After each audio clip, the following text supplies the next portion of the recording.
In this chapter, I'm going to talk about pages and master pages. Now, if you listen to the InDesign CS5 beginning tutorial, you will have noted that these topics were covered, but we're getting into some of the issues that were not covered in them. There may be a little bit of duplication and overlap on some items, but it does no harm to go over some things again. So the first thing I want to cover is setting up custom page sizes.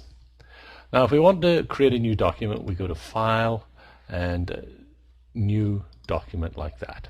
Here we have a choice for print or web.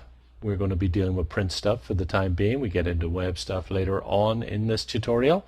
And what we're going to do is set up a postcard. Now, if we go to the page size, you can see there's a lot of built-in items here. These are pixel-based web ones here.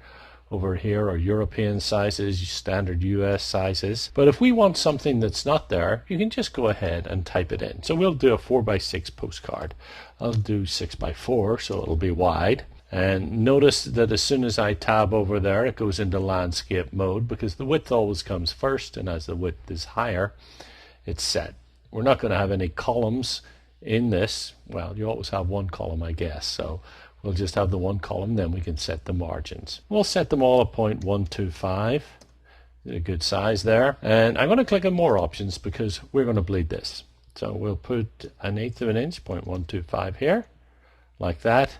And that goes on all sides. We won't need a slug in this one because we don't need the information. We wouldn't have facing pages, but we would have double-sided. So we're going to need 2 pages here. So this is about it. Now, if you do a lot of these, what you want to do is save this so that you can go back and use it again. So I'll just go and hit a save preset and we'll give it a name. And I'll just call it postcard. If I could type, that'd be dangerous. 4x6, like that. Clicking OK. And then I can go in OK, and there it is there. It's going to be 2 pages, and we can create our work. Let's go ahead and close that. And now we'll go File, New Document, and we'll create a new one. So notice it defaults to the previous one used. I can go back to the other default. And let's do a 6x9 postcard. Or we'll do a rack card. Let's try that one. And that's 4x9, like that. Again, we'll go 2 pages. I'm going to do this one quickly now.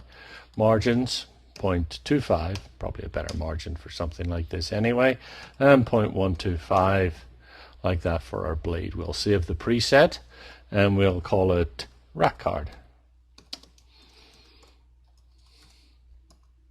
Don't really need to put in the size here because rack cards tend only to be one size, 4x9, like that.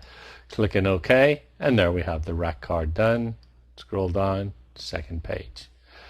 Now I'll close that out. Now anytime that I want to use one of these options, I just come up and in my document preset, notice they're not down in the page size here. These don't change, but the document presets up here, they do. If I want this 4x6 postcard, I can come in here. Rack card, I can just choose it, and I don't have to go through and put these settings in every time. Something that this is very useful for, if you create a lot of ads and you have standard sizes, you can just put the quarter page, 1/8 page, half page, etc. Whatever you do, you've got it all set up, ready to go, and you just select it from this menu, clicking OK, and you're off to the races like that. It's just a little feature that helps speed up your workflow.